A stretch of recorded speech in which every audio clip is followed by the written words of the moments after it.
I just watched the Michael biopic, and I have one question for everyone who has something negative to say about this film. Are we really watching the same thing? And in no way, shape, or form I'm saying that this film was perfect. But the stuff that a lot of you have been complaining about, I'ma just downright say it's just fucking stupid.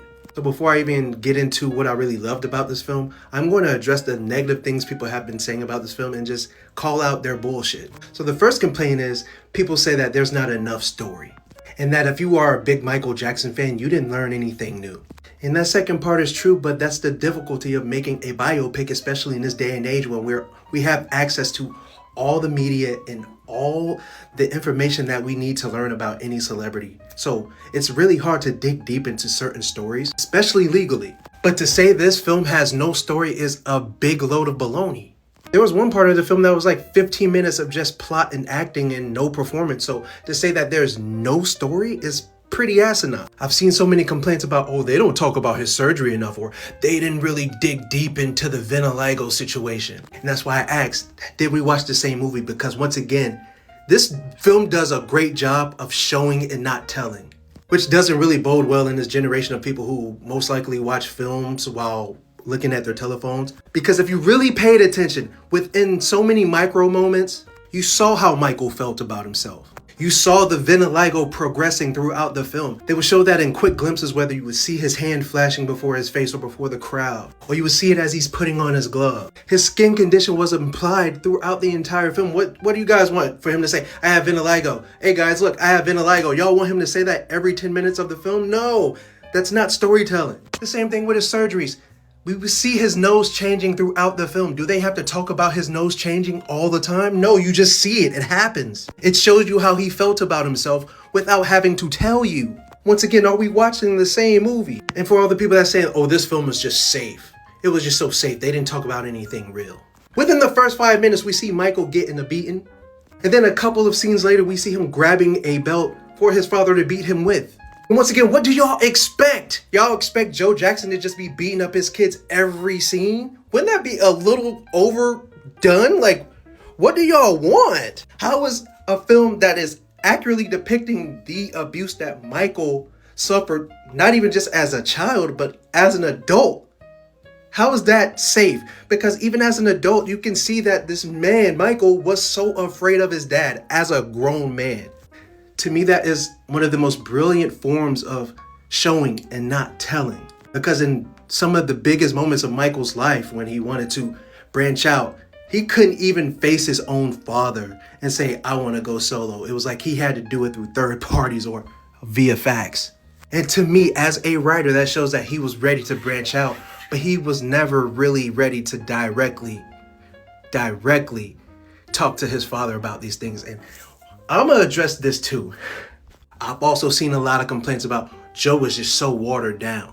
And to me, I feel like Coleman Domingo brought that type of duality to what a lot of abusers really have. Because for some reason, people expected this Joe Jackson to just be rampaging through every single scene, yelling and cussing and punching everybody. But most abusers really don't do that. I've never had an abusive father. Some abusers have this charm to them, while others have this ability to mask their abuse as tough love. So there were plenty of moments throughout this film where you were like, oh wow, Joe's really about to go off on somebody, but he didn't. His reaction was more like through the body movements, or sometimes not saying anything, to the point that raises fear, because when an abuser doesn't say anything, you really don't know what they're going to do next. And I've seen people say, oh, Nia Long did absolutely nothing but eat popcorn and watch Joe abuse her children, which is false. In the movie, there's 2 instances when she stood up against Joe in favor of Michael. Throughout the entire film, she showed that she was a safe space for Michael to be himself, to vent and unwind. Then the criticism towards the young kid who played little Michael Jackson are completely off base and unfair. Personally, when it comes to child actors, to me, they're either really good or really bad. And this kid goes into the really good category. My only thing, I really wish we got more moments between him and Berry Gordy, because I believe a standoff between Joe and Berry Gordy in defense of Michael Jackson would have been monumental for this film.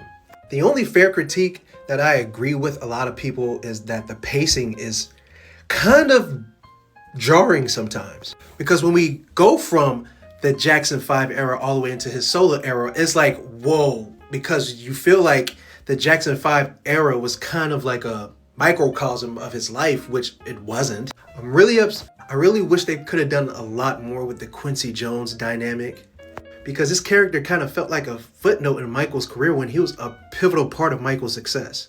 Even the ending was kind of jarring because it went from this big climactic moment where Michael finally announced that he was going solo to like 4 years later went to bad, no in between, and that was very kind of off-putting. And I know a part 2 is coming, but from 84 to 88, a lot did happen in Michael's life personally. I mean, they could have at least showed us him building or opening Neverland. That would have been something sweet to watch.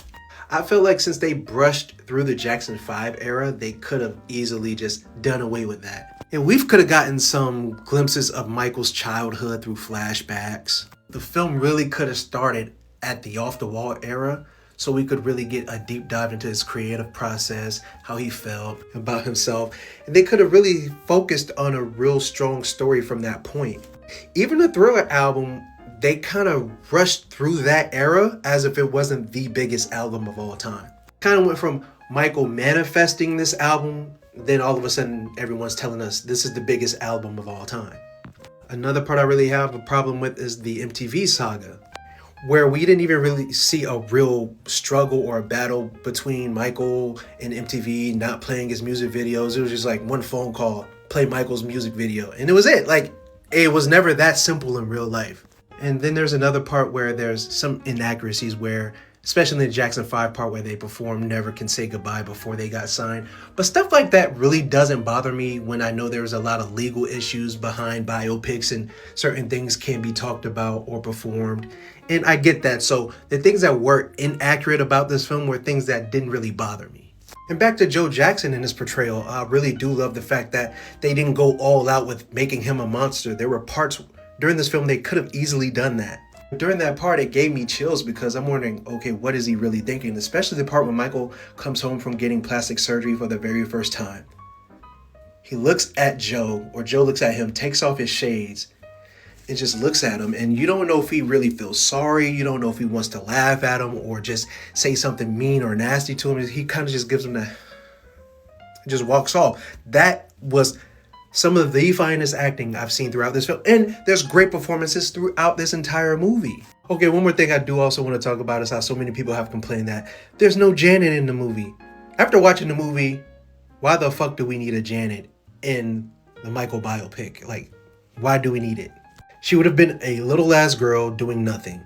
They had LaToya in it and y'all don't seem too hyped about that. And most of the time, LaToya was just there too. She didn't do much. She did have a cute scene with Michael, but that was about it.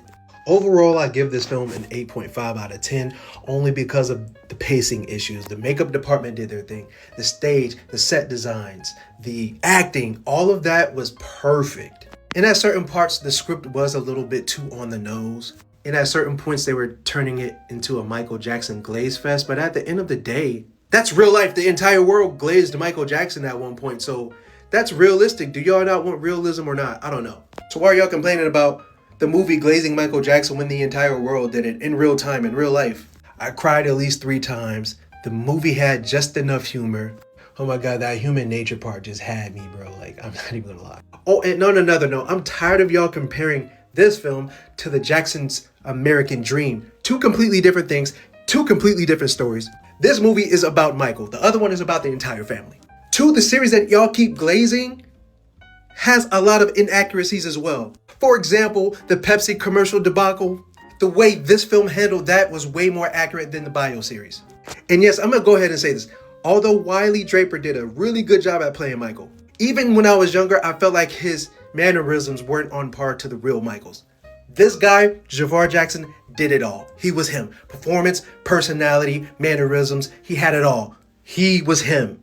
So I know a lot of you try to turn this whole film into I'm a bigger Michael Jackson fan than everybody else. Let me just point out all the flaws. Shut the fuck up.